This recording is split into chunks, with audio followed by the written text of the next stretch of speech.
Berikutnya, kita masuk pada pembahasan present perfect tense. Present perfect tense menerangkan peristiwa yang telah terjadi pada waktu lampau yang masih ada hubungannya dengan masa sekarang, namun waktu terjadinya tidak jelas diketahui. Present perfect tense terbagi menjadi beberapa. Yang pertama, dipakai untuk menyatakan suatu kegiatan yang dilakukan pada waktu lampau dan masih ada kaitannya dengan waktu sekarang. Yang kedua, menyatakan peristiwa yang telah terjadi. Ketiga, menunjukkan perbuatan yang selesai dalam waktu yang singkat. Dan yang terakhir, menunjukkan suatu perbuatan ulangan pada waktu yang tidak tertentu sebelum sekarang. Dalam hal ini sering dipakai kata-kata seperti before, already, ever, never, dan yet.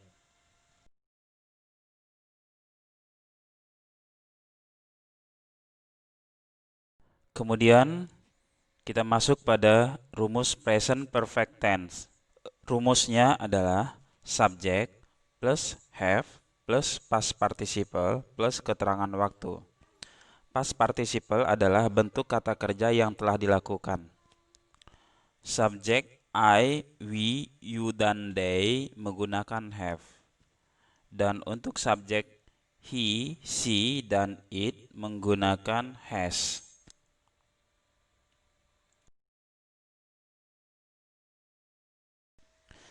Present perfect tense dipakai untuk menyatakan suatu kegiatan yang dilakukan pada waktu lampau dan masih ada kaitannya dengan waktu sekarang.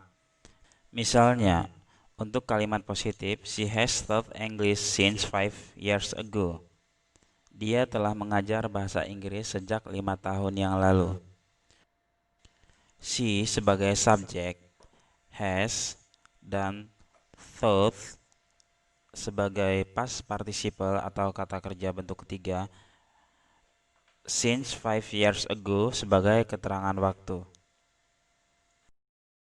She has not taught English since 5 years ago untuk kalimat negatif, yang mempunyai arti dia telah tidak mengajar bahasa Inggris sejak 5 tahun yang lalu.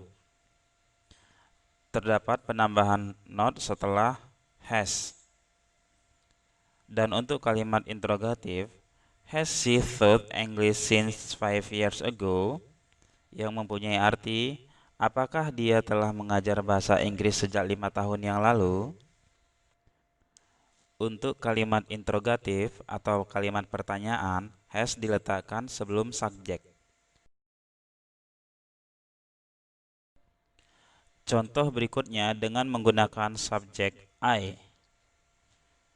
I have lived here for 3 years, yang mempunyai arti dia telah tinggal di sini selama 3 tahun. Dan untuk kalimat negatif, terdapat penambahan not setelah have menjadi I have not lived here for 3 years, yang mempunyai arti dia telah tidak tinggal di sini selama 3 tahun.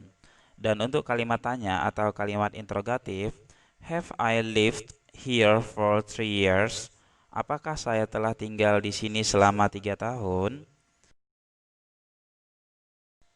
Present perfect tense menyatakan peristiwa yang telah terjadi. Misalnya, I have seen it, yang mempunyai arti saya telah melihatnya. Untuk kalimat negatif, I have not seen it, saya telah tidak melihatnya. Dan untuk kalimat tanya atau kalimat interrogatif, have I seen it, apakah saya telah melihatnya? Kalimat positif, have diletakkan setelah subjek. Kalimat negatif, terdapat penambahan not setelah have. Dan untuk kalimat interrogatif, have diletakkan sebelum subjek atau di depan kalimat.